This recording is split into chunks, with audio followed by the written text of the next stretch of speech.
Nah, di video kali ini aku mau ngebahas seputar pertanyaan yang udah beberapa kali di message ke aku. Kayaknya banyak banget yang ngalami problem sama, jadi aku putusin buat ngebahas soal ini aja. Pertanyaannya itu seputar gimana caranya supaya anak mau minum susu formula. Kalau kamu lagi punya pertanyaan yang sama, kalian lagi cari masukan, kalian boleh tontonin video ini, oke? Anyway, welcome back to my channel, it's Fergus Live. Kalian yang message aku tanya ya, aku rasa kalian pasti gara-gara ngeliat Sintiana doyan minum susu di review Sufor ya. Jadi Tiana tuh dulu nggak kayak gitu guys, bener-bener dia tuh pernah ngalamin fase yang dia nggak mau minum Sufor sama sekali. Karena dulunya FYI Tiana itu anak ASI ya, sampai usia 1,5 tahun gitu, 1,5 tahun lebih dikit lah, itu aku bener-bener berhentiin karena situasinya dia itu yang nggak nyusu tapi kayak suka ngempeng gitu loh, dan bisa kayak barusan berhenti selesai dan setengah jam kemudian dia minta lagi, dan kalau nggak diturutin dia tuh bakal nangis marah-marah super cranky gitu, nggak cuman di rumah aja tapi di luar juga gitu. Jadi kan aku ngerasa nggak enak gitu loh kalau diliatin sama orang kan. Akhirnya aku putusin wah nggak bener ini, jadi aku stop, aku cut. Saat itu aku langsung ganti, udah aku kasih Sufor aja anak ini. Anaknya nggak mau guys, nolak guys, sama sekali nggak mau minum itu yang namanya Sufor. Tapi behavior anak yang seperti itu ada penyebabnya ya. Aku bukan dokter, aku bukan ahli. Di sini aku sharing pengalaman dan pelajaran yang aku ambil dari case Tiana. Jadi semoga aja ini bisa ngebantu kalian yang punya problem yang sama. Oke, sebelumnya kita bahas dulu penyebabnya karena ini penting buat kita tahu supaya bisa bantu anak pindah fase. Kalau anak yang udah dari lahir minum Sufor, aku rasa udah hampir nggak ada masalah dengan hal yang satu ini ya. Kalau sampai anaknya itu nggak mau minum susu, bisa jadi dia lagi nggak enak badan, atau lagi sariawan, atau mungkin juga dia lagi nunjukin kalau dia itu siap untuk pindah fase makan. Kalau anaknya belum makan sikonnya ya, jadi dia merasa kalau dia itu minum susu dia itu kurang kenyang, dia nggak bisa ngomong kan, jadi dia cuma nolak itu susu, maksudnya kasih aku yang lain gitu loh, aku pengen coba yang lain gitu, aku nggak kenyang kalau cuma minum susu aja gitu.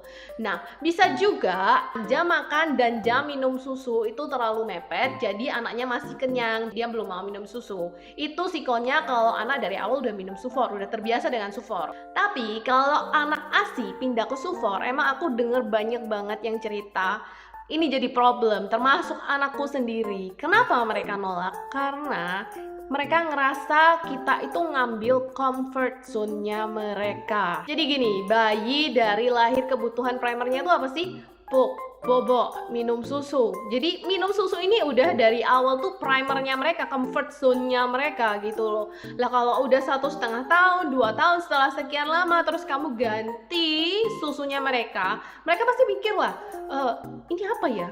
Kok rasanya kayak gini ya? Kok beda ya? Itu wajar kan? Jadi kalau anak itu ada penolakan, apalagi anak yang biasanya DBF, direct breastfeeding gitu, aka nenan sama emaknya langsung. Ada ritual-ritual kebiasaan yang biasanya bikin mereka nyaman. Kalau kamu ganti dari itu DBF terus minum susu formula, pasti akan ada yang beda kan, ada yang hilang.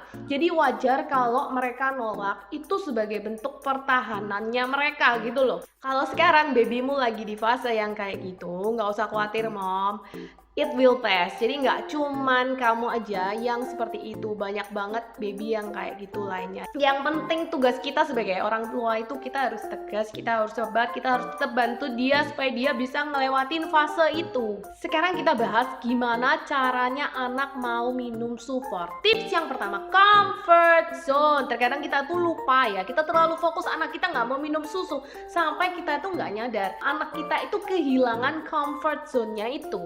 Aku dulu juga pusing banget guys, anakku tuh nggak mau ngedot sampai tak duduk, tak sendok, tak gelasi, anak itu nggak mau minum. Sing ada malah nangis, teriak-teriak, brok-brok, aduh tambah stres aku. Tapi ternyata guys, yang dia mau itu cuma gimana posisi latchingnya dia, gimana dia itu minum susu sambil dipeluk, gimana dia bisa minum susu sambil lihat maminya, comfort zone-nya dia. Yang tahu comfort zone-nya si anak ini cuma maminya kan, jadi kalian harus cari gimana comfort zone-nya anak kalian. Bukan cuman kita aja yang merasa itu kita sudah ngasih dia itu nyaman gitu loh. Harus anaknya sendiri juga ngerasa kalau dia itu nyaman, comfort zone itu nggak hilang, tetap di situ gitu loh. secara dotnya aja beda, rasanya tuh beda. Kalau kamu merasa udah tak kasih kayak gitu, udah tak bikin nyaman, ya memang nggak bisa sekali dua kali guys, itu harus diadaptasikan lagi ke anaknya ya. Jadi anakku itu sebelum dia bisa DBF, dia itu anak ASI tapi ngedot guys. Lah waktu dari dia itu ngedot supaya bisa DBF ke aku aja itu butuh waktu 2 bulan guys adaptasinya itu. Nah waktu dari DBF mau balik ngedot adaptasi lagi guys. Jadi memang anak kecil itu selalu butuh adaptasi kalau mau kalian kasih hal baru. Nah saking itu dia, kok saking yuk? Hanya saja itu tuh tidak selama waktu dia dari ngedot pindah DBF 2 bulan, ini cuman waktu seminggu aja dan anaknya udah bisa lancar pakai botol susu. Yang kedua, botol susu itu penting. Ini juga perkara comfort zone ya. Jadi kamu harus cari botol susu yang saat itu jadi seleranya anakmu. Dulu sebelum anakku DBF kan memang udah ngedot. Lah itu kan aku kasihnya coba-coba modelnya tuh kayak gini. Ini sekarang tak pakai lagi karena anaknya udah mau ya. Waktu pindah dari DBF ke ngedot lagi nggak mau guys pakai ini karena dia nggak cocok sama bentuknya yang kayak gini ini. Tak cobain Dr. Brown karena pikirku oh mungkin dia nggak mau kayak gini, tak kasih dot sing panjang barangkali mau. Mau beneran guys, Dr. Brown selain bentuknya yang panjang itu flow-nya itu juga kenceng. Kalau dulu tak kasih yang itu anakku nggak mau guys, soalnya sempat keselak, kebanteran. Jadi permasalahannya bukan cuman bentuknya aja, tapi flow air susunya itu juga penting. Nggak asal dikasih ngencup gitu toh. Bukan perkara mahal murah ya, tak kasih pijen loh mau guys. Seumpama kamu udah nyoba pantang menyerah, nyoba terus loh anakmu nggak mau kasih itu, mau nih minum gelas ya nggak apa-apa, kasih ono gelas saja. Karena teman-temanku juga banyak yang kayak gitu, anaknya gak mau ngedot dikasih gelas pakai sedotan mau minum, wah tambah enak.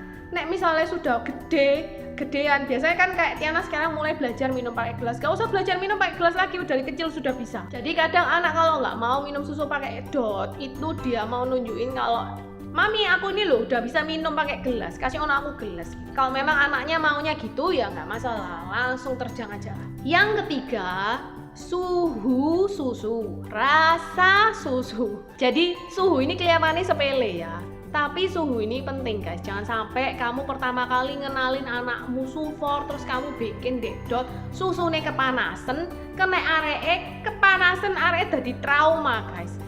Takut buat minum dari dot lagi. Kalau susu dari mami itu kan suhunya selalu pas, jadi sebisa mungkin kalian bikin create itu yang suhunya pas juga. Terus rasa susu ini tak amati kalau anak yang pindah dari ASI itu nggak seberapa suka guys kalau susunya kemanisan.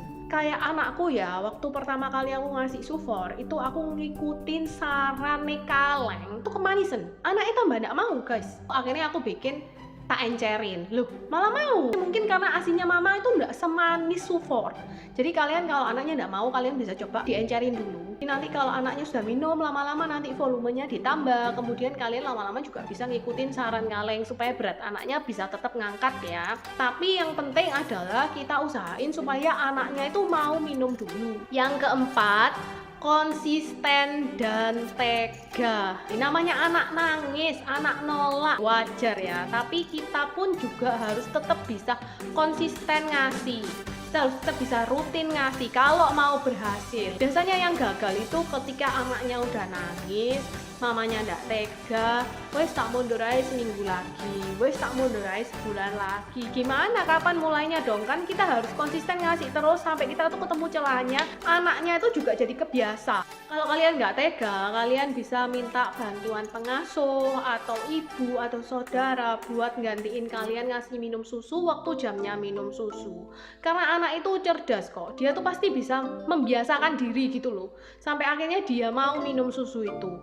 Asal kalian rutin buat ngasihnya. By the way, ini saran dari aku lagi ya. Kalau memang kalian udah niatnya dari awal kasih sufor, walaupun anaknya nolak, bertahanlah kasih sufor. Jangan sampai nanti kalian kasih UHT, apalagi yang susu coklat, tiba anaknya doyan, terus keterusan ngasih susu itu. Lama-lama endingnya berat anaknya susah naik, terus kalian mau pindah sufor tapi kesulitan. Karena ini udah banyak banget yang ceritanya kayak gini. Kalau udah posisinya kayak gini, kamu pun tetap sama lagunya.